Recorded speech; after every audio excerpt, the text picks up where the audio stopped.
Pour ce cours, nous allons parler de l'imagerie dans le myélome. Pour rappel, les objectifs pédagogiques de cet item 320 sont de savoir diagnostiquer un myélome multiple des os et de connaître la démarche diagnostique en présence d'une gammapathie monoclonale. Pour commencer, nous allons revenir sur quelques définitions. Le myélome correspond à une hémopathie maligne caractérisée par la prolifération tumorale de plasmocytes monoclonaux dans la moelle osseuse. Le signe d'appel classique du myélome est la présence d'un pic monoclonal à l'électrophorèse des protéines sériques. Le diagnostic de myélome sera alors confirmé devant la présence d'une plasmocytome supérieure à 10% au myélogramme ou à la biopsie ostéomédulaire. La maladie myélome se caractérise par une atteinte d'un certain nombre d'organes cibles que nous allons détailler tout à l'heure. La maladie myélome peut être parfois précédée par deux états. Le premier, c'est la gammapathie monoclonale de signification indéterminée, qui correspond à la présence d'un pic monoclonal d'immunoglobuline à l'électrophorèse des protéines sériques, mais sans plasmocytose médulaire au myélogramme, ni atteinte des organes cibles du myélome. Le deuxième état, c'est le plasmocytome solitaire, qui correspond en fait à une forme isolée, localisée de myélome, caractérisée par une prolifération tumorale de plasmocytes monoclonaux dans la moelle osseuse ou en extra-osseux, sans signe d'envahissement systémique.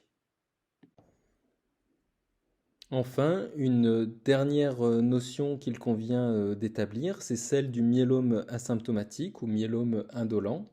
Il s'agit d'un stade clinique intermédiaire entre la gammapathie monoclonale de signification indéterminée et le myélome multiple.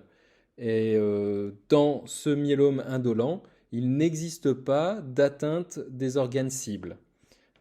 Quand vous avez une atteinte des organes cibles, que je vais détailler, vous êtes au stade de myélome multiple et non plus au stade de myélome indolent. Alors ces atteintes des organes cibles, elles sont regroupées sous l'acronyme CRAB, le C pour l'hypercalcémie, le R pour l'insuffisance rénale, le A pour l'anémie et le B pour les lésions osseuses que nous allons détailler. Et en plus de ces critères CRAB, il y a deux critères biologiques qui sont la présence d'une plasmocytose supérieure à 60% ou alors la présence d'une élévation des chaînes légères libres sériques. Donc parmi ces critères CRAB, il y a la présence de lésions osseuses à l'imagerie. Alors soit vous avez au moins une lésion osseuse lithique caractéristique à la radiographie, au scanner ou à la TEP scanner, ou bien alors vous avez la présence de au moins deux lésions focales de plus de 5 mm à l'IRM corps entier ou alors du squelette axial, c'est-à-dire de la colonne vertébrale et du bassin. Quels examens réaliser dans le cadre du bilan d'imagerie? Alors tout d'abord, pour le bilan initial, à la découverte du myélome, on va essayer de rechercher le critère B, c'est-à-dire l'atteinte osseuse. Ce bilan d'imagerie initial, il servira de référence pour évaluer la réponse au traitement. Sont proposés le scanner corps entier low dose, l'IRM de la colonne et du bassin ou l'IRM corps entier, ou bien la TEP scan au 18 FDG.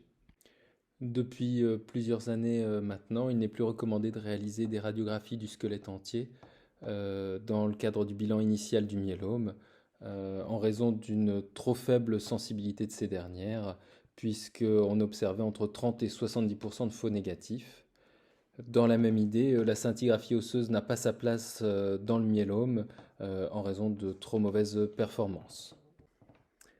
En revanche, on pourra réaliser des radiographies ciblées ou un scanner centré sur une localisation spécifique lorsque l'on voudra par exemple explorer une complication locale à type par exemple de fracture pathologique.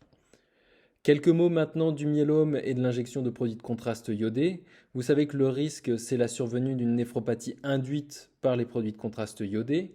La population à risque, ce sont les patients qui présentent un myélome avec une protéinurie ou alors avec une insuffisance rénale préexistante. Il faut savoir que pour le diagnostic et ou la caractérisation des lésions osseuses du myélome, l'injection n'est pas nécessaire. Par contre, il existe des situations autres pour lesquelles on peut avoir besoin de discuter la réalisation d'une injection de produit de contraste. Alors, dans la mesure du possible, on va essayer de privilégier une méthode d'examen alternatif, l'échographie ou l'IRM, ou alors, si vraiment on doit faire un scanner injecté, alors ça doit se faire après avoir pesé le rapport bénéfice-risque. Quelques mots concernant l'imagerie et le suivi. Tout d'abord, concernant la réponse thérapeutique, il n'y a pas d'indication systématique du scanner. L'IRM et la TEP scanner peuvent avoir un intérêt en cas de suivi d'un myélome non sécrétant. Et puis enfin, la TEP scanner présente un intérêt pronostic après l'induction chez les patients éligibles à l'autogreffe ou en complément de la biologie, elle permet de détecter une maladie résiduelle.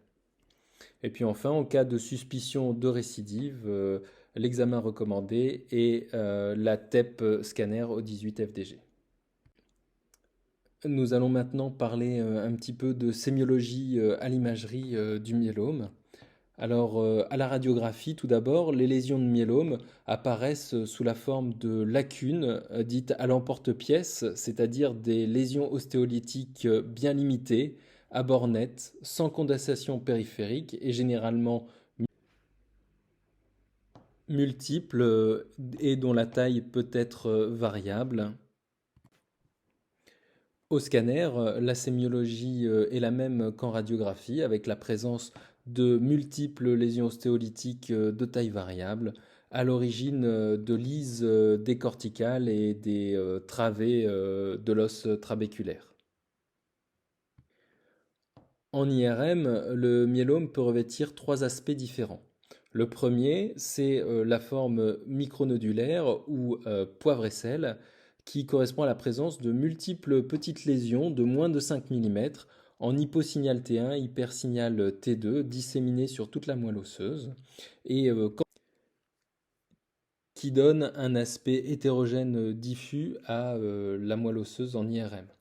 Lorsqu'on fait un scanner à ces patients qui présentent une forme poivre et sel, ben, on n'a pas d'anomalie particulière détectable. Alors cette forme poivre et sel, on peut l'observer chez les patients qui présentent un myélome indolent.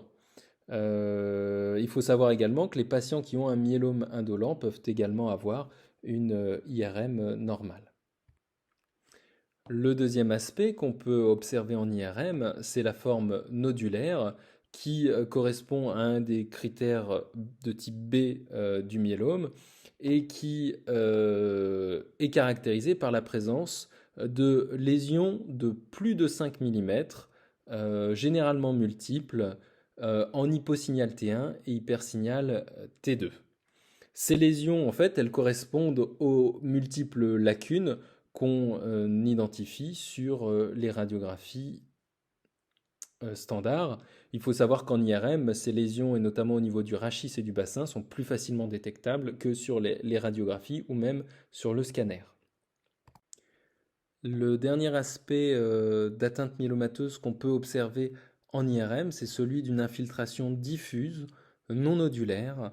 Alors cette infiltration diffuse, elle correspond à un des critères B du crabe. Il s'agit en fait d'un remplacement diffus de la moelle osseuse qui est infiltré par des plasmocytes anormaux. C'est un aspect qui peut être piège puisqu'il peut apparaître de façon homogène comme ici, avec pour signe en fait d'alerte une inversion du signal normal des vertèbres. Vous avez à droite l'exemple d'un patient qui a une moelle osseuse normale avec des corps vertébraux qui sont en hypersignal T1 et en hyposignal en STIR. Et quand vous avez cet aspect d'infiltration diffuse, vous avez un signal des corps vertébraux qui va baisser, des corps vertébraux qui vont devenir en hyposignal ou en isosignal par rapport au disque sur la séquence T1 et plutôt en hypersignal sur la séquence T2 ou STIR. Et en fait, ce changement du signal, il traduit le fait que la moelle osseuse normale a complètement disparu et qu'elle est remplacée par des plasmocytes anormaux. Alors en scanner, ce remplacement, il peut être difficile à détecter parce que très homogène et la seule chose qu'on peut éventuellement observer, c'est une hétérogénéité des pièces osseuses, mais qui est parfois difficile à repérer. Quelques mots de médecine nucléaire et l'aspect des lésions de myélome au PET scanner. Alors, au PET, les lésions de myélome apparaîtront sous la forme d'hyperfixation d'intensité variable, osseuse, avec ou sans ostéolyse en regard sur le scanner de repérage. Et donc, vous avez ici, chez un même patient, sur l'image de gauche, le PET scan au diagnostic, avec, vous voyez, une hyperfixation diffuse des pièces osseuses du squelette axial, c'est-à-dire les vertèbres, le bassin et puis également les humérus et fémurs proximaux.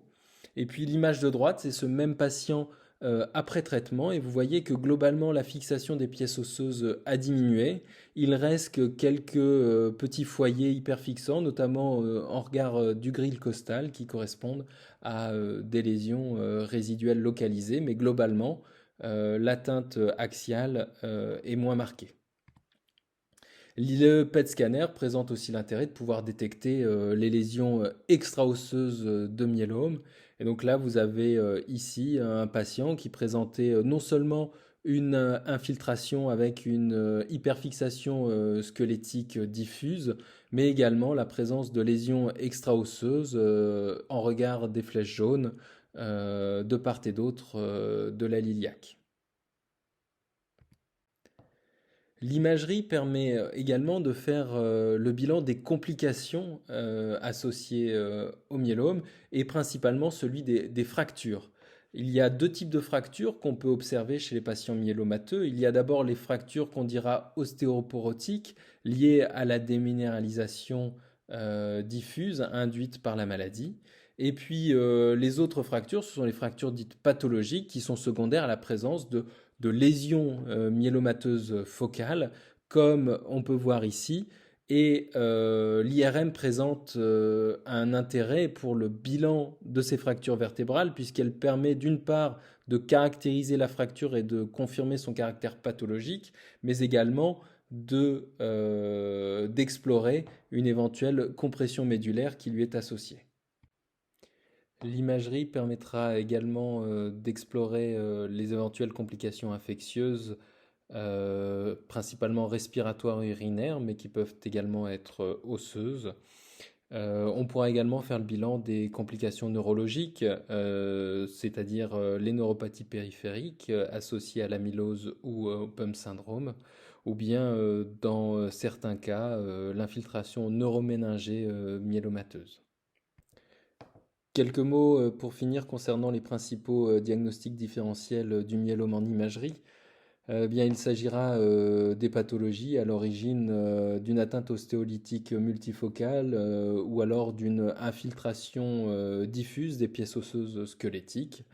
Ces pathologies, ben, principalement, il s'agit des métastases de cancer solide ou alors d'autres hémopathies malignes comme ici, vous avez l'exemple en bas d'une leucémie aiguë avec un patient qui présente une infiltration diffuse de la moelle osseuse par des blastes et on retrouve l'inversion du signal de la moelle osseuse comme on peut le voir dans le myélome avec un hyposignal T1 diffus des corps vertébraux, hyposignal T1 qui est aussi profond que l'hyposignal du disque.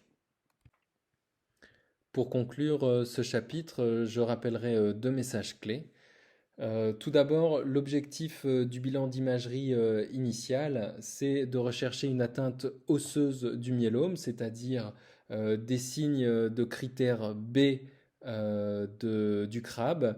Ces critères B, ça peut être soit la présence d'au moins une lésion lytique en radiographie au scanner ou au PET scanner, ou alors la présence d'au moins deux lésions de 5 mm lors du bilan IRM. Et enfin, retenez qu'il n'y a plus d'indication à faire réaliser des radiographies du squelette entier lorsqu'on fait le bilan initial du myélome.